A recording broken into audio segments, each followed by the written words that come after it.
భక్తివర్ణ ప్రేక్షకులకు శుభోదయం 18/1/2024 స్వస్తి శ్రీ చాంద్రమాన శోభకృతనామ సంవత్సరం ఉత్తరాయణం హేమంత ఋతువు పుష్యమాస శుక్లపక్ష అష్టమి గురువారం అష్టమి రాత్రి 1:12 వరకు రేవతి నక్షత్రం ఉదయం 8:28 వర్జం తెల్లవారుజాము 3:25 నుండి 4:56 వరకు దుర్ముహూర్తం ఉదయం 10:19 నుండి 11:03 వరకు మధ్యాహ్నం మళ్ళీ 2:45 నుండి 3:30 వరకు ఒక దుర్ముహూర్తాలు సూర్యోదయం 6:38 సూర్యాస్తమయం 5:43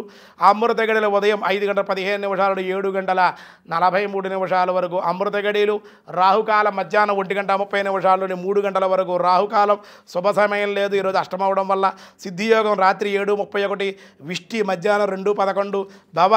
రాత్రి 1:12 వరకు కూడా ఉంది ఈరోజు చక్కగా మనకి సాధారణమైన వ్యవహారాలకే అనుకూలం దినారంభ చక్రాన్ని బట్టి ఈరోజు మేష వృషభ మిథున కర్కాటక రాశి వారికి సానుకూలంగా ఉంది అలాగే సింహ కన్య తుల వృశ్చిక రాశి వారికి కూడా సామాన్యంగానే ఉందని చెప్పుకోవాలి మకర కుంభ మీనరాశి వారికి కూడా మిశ్రమంగానే ఉంది అని చెప్పడం జరుగుతోంది భగవద్గీతలో కృష్ణ పరమాత్మ ఏం చెబుతున్నారో చూద్దాం 14వ అధ్యాయంలో పార్థాయ ప్రతిబోధితాం భగవతాం నారాయణేన స్వయం వ్యాసేనాగ్రదిత పురాణ మునినా మధ్యే మహాభారతం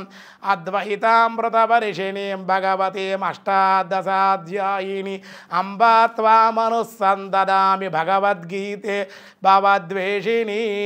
తమస్వజ్ఞాన విద్ధిం మోహం సర్వదేహినం ప్రమాదాలస్య నిద్రాభి తన్నిబధ్నాతి